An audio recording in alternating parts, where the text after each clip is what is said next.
నమస్తే, welcome to Yuvasena, welcome to our YouTube channel. ఈరోజు మనం వచ్చేసి సూర్యాపేట జిల్లాలో ఉన్నామండి. ఈ యొక్క సూర్యాపేట జిల్లాకు సంబంధించినటువంటి మన బాలెంల గ్రామం. మీ పేరు? నా పేరు Sivaratri Buchiramulu. Balemla village, Suryapet mandal, Suryapet district. So అన్నగారు, ఇప్పుడు ఎలక్షన్స్ మొన్న జరిగినటువంటి పార్లమెంట్ ఎలక్షన్స్లో కానీ అంతకుముందు జరిగినటువంటి అసెంబ్లీ సెగ్మెంట్ ఎలక్షన్లో కానీ మీరు ఇక్కడ అంటే ఈ యొక్క నియోజకవర్గంలో ఒక బీఆర్ఎస్ పార్టీ విజయం సాధించింది ఎమ్మెల్యే. సో మొన్న జరిగినటువంటి ఎంపీ ఎలక్షన్లో మ్యాక్సిమం కాంగ్రెస్ పార్టీకే ఓటేయడం జరిగింది. సో మరి అప్పుడు ఎందుకు మరి బీఆర్ఎస్ ఎంచుకున్నారు, ఇప్పుడు ఎందుకు కాంగ్రెస్ పార్టీ ఎంచుకున్నారు? అంటే ఇక్కడ ఉన్న క్యాండిడేట్ వ్యక్తిగతంగా ఇలా ఓటింగ్ పడ్డది. అది దామోదర్ రెడ్డి గారు కాస్త ప్రచారం ఎక్కువ చేయలేకపోయిండు. ఎందుకంటే ఆయన నడవలేక కొంత ఇబ్బంది పడి అన్ని ఊర్లు కూడా సరిగా కంట్రోల్ చేయలేకపోయింది. దానివల్ల ఓడిపోవడం జరిగింది. సో ఇక్కడ ఇంకోటి ఏంటంటే దామోదర్ రెడ్డి గారి మీద ఒక అభియోగం వచ్చింది. ఏంటంటే దామోదర్ రెడ్డి గారిది లోకల్ కాదు, నాన్ లోకల్ అని ఒకటి వచ్చింది. అవును, కూడా అది కూడా కొంత అయితే ఇద్దరి మధ్యన వారు జరిగింది. ఇది పటేల్ రమేష్ రెడ్డి, దామోదర్ రెడ్డి గారి మధ్యన.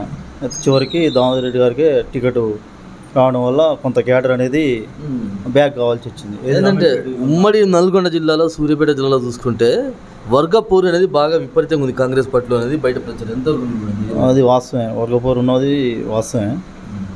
దానివల్లనే ఇక్కడ ఓడిపోవడం ప్రధాన కారణం అసెంబ్లీలో. అదే ఎంపీ ఎలక్షన్కి వచ్చేసరికి దాదాపు 70,000 మెజార్టీ సూర్యాపేట నియోజకవర్గంలో వచ్చింది. 70,000. సో ఇక్కడ ఇంకొకటి చూసుకున్నట్లయితే ఇప్పుడు రాబోయే గ్రామ పంచాయతీ ఎలక్షన్స్లో మీరు ఎలాంటి ఒక వ్యూహాలు ప్లాన్ చేస్తారు? అంటే ఇప్పుడు ప్రభుత్వం ఇచ్చినటువంటి గృహజ్యోతి కానీ, ఈ రుణమాఫీలు కానీ, 6 గంటల స్కీమ్ మీద కొంత జనాలకు కూడా ఆశ ఉంది. దాన్ని కూడా కొంత చేసుకుంటూ వస్తారు. అన్నీ కూడా అయితేనే ఆశతోటి జనాలు కూడా ఉన్నారు. దాని ద్వారా అత్యధికంగా కాంగ్రెస్ పార్టీ నియమించిన అభ్యర్థులు గెలిచే అవకాశం చాలా వరకు 90% కాంగ్రెస్ పార్టీ నుంచి నిలబెట్టిన అభ్యర్థులే గెలిచే అవకాశాలు ఎక్కువ ఉన్నాయి. సో ఇంకోటి ఏంటంటే ఇప్పుడు మొన్న మనం అసెంబ్లీ సమావేశంలో చూసుకున్నట్లయితే కేసీఆర్ గారు అసలు అసెంబ్లీకి రాకుండా, అసెంబ్లీ సమావేశాలకు రాకుండా ఫామ్ హౌస్లోనే పడుకుండానే రేవంత్ రెడ్డి గారు తీవ్రంగా విమర్శిస్తున్నారు కదా. సో దీనిపైన ఒక సామాన్య కాంగ్రెస్ పార్టీ కార్యకర్తగా మీరు ఎలా స్పందిస్తారు? అంటే ఇప్పుడు 10 సంవత్సరాలు ముఖ్యమంత్రిగా చేసిన వ్యక్తి అసలు అసెంబ్లీకి రాకపోవడానికి కారణం అసలు ఎందుకో జనాలకు కూడా అర్థం కాకుండా అయిపోయింది. అదే అసెంబ్లీకి వచ్చి ప్రజల తరపున అది చేసేయాలి, ఏది కొట్లాడాలి, ప్రజలకు ఇట్లా అవుతుంది అట్లా అవుతుంది అనేది. అది లేకుండా ఏమైనా ఫామ్ హౌస్కే పరిమితం అయిపోయాడు. అదే మా అసెంబ్లీకి వచ్చి ప్రజలకున్న కష్టాలు, ఇప్పుడు నేను అది చేసినా ఇది చేసినా అన్నాడు కదా, దాని మీద మేము చేసినాం, మీరు ఎందుకు చేయట్లేరు అనే దాని మీదకి రావాలి. అయితే వాళ్ళు చేసిన తప్పులు ఉన్నాయి కాబట్టి రాలేక ఈ అసెంబ్లీకి వస్తే నిలదీస్తారు అన్న ఉద్దేశంతో రాలేకుండా ఫామ్ హౌస్లోనే దాచుకుంటుండ్రు. కవిత అరెస్ట్ వెనకాల కాంగ్రెస్ పార్టీ హస్తం, రేవంత్ రెడ్డి గారి హస్తం మరి ముఖ్యంగా ఉన్నదని బీఆర్ఎస్ పార్టీ శ్రేణుల వాదన. అసలు కాంగ్రెస్ పార్టీ హస్తమే లేదు. ఎందుకంటే అప్పుడు అధికారంలో లేదు. ఏది కాంగ్రెస్ పార్టీ తెలంగాణలో అధికారం లేదు, ఉన్నది బీఆర్ఎస్ పార్టీ అధికారంలో ఉంది. కేంద్రంలో కాంగ్రెస్ ఉందంటే అది కూడా లేదు, బీజేపీ ప్రభుత్వమే ఉంది. అట్లాంటప్పుడు ఈ రేవంత్ రెడ్డి గారు చెప్పిన మాటలు వాళ్ళు ఎట్లా వింటారు? అంటే ఆదిలాబాద్ సభలో జరిగినటువంటి సమావేశంలో చోటే బాయ్ బడే బాయ్ అనే ఒకటి నినాదం బాగా ప్రజల్లోకి తీసుకెళ్ళింది కదా. ఏది చోటే బాయ్ అంటే బడే బాయ్ అంటే మోడీ రేవంత్ రెడ్డి అట్లేం లేదు. దానివల్ల అట్లయితే ఇవాళ మన తెలంగాణకు నిధులు ఇచ్చేవాడే కదా, నిధులు ఇవ్వలేదు. ఇద్దరికి కనెక్షన్ ఉందనుకుందాం, మోడీకి రేవంత్ రెడ్డికి నిధులు పుష్కలంగా ఇవ్వాలగా, గుండు సున్నా పెట్టిండు. ఏదో మాత్రం నిధులు మాత్రమే మనకు కేటాయించారు. అట్లాంటప్పుడు వీళ్ళిద్దరికి దోస్తీ ఎట్లా ఉన్నట్టు? అందుకు ఇట్లా కవిత అరెస్ట్కు రేవంత్ రెడ్డికి ఎలాంటి సంబంధం లేదు. పార్లమెంట్లో జరిగినటువంటి సమావేశాల్లో తెలంగాణకి ఎలాంటి నిధులు ఇవ్వకుండా ముండి చేసి చూపిర్రు. పక్క దేశాలు అంటే పక్క రాష్ట్రాలు కూడా కాకుండా పక్క దేశాలు అనేటువంటి శ్రీలంక, ఇట్లా అబుదాబికి, ఇట్లా మలేషియాకి, ఇలాంటి కొన్ని పేద దేశాలకి ఆర్థిక సహాయం చేశారు. బట్ మన తెలంగాణ రాష్ట్రాన్ని ఇంతవరకు చేయకూడదు అంటే ఇప్పుడు మనం భారతదేశంలో లేనట్టుగా అనుకుంటున్నారా? అసలు ముఖ్యంగా దక్షిణ భారతదేశాన్ని ఉత్తర దేశ పాలకులు పట్టించుకోవడం లేదు. మెయిన్ ఇప్పుడు 5 రాష్ట్రాలు ఉన్నాయి, ఆంధ్రప్రదేశ్, తెలంగాణ, కర్ణాటక, కేరళ, ఇవి ఉన్నాయి, తమిళనాడు. ఈ 5 రాష్ట్రాలకు ఎప్పుడు చూడు ఫస్ట్ నుంచి కూడా స్వాతంత్రం వచ్చిన దగ్గర నుంచి కూడా కానీ మీరు నమ్ముతారా లేదా? మీరు ఒకటి నమ్ముతారా? ఈ యొక్క 5 రాష్ట్రాలు కూడా ఈరోజు మనం చూసుకున్నట్లయితే స్వయం ప్రాతిపదికన అంటే స్వయం ప్రతిపత్తితోని ఈ 5 రాష్ట్రాలను వాటి అవే డెవలప్ చేసుకున్నాం.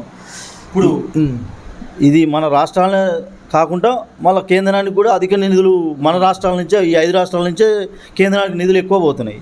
అండ్ ఇంకోటి ఏంటంటే, మీరు ఎప్పుడైనా ఉత్తర భారతదేశం వెళ్ళారండి?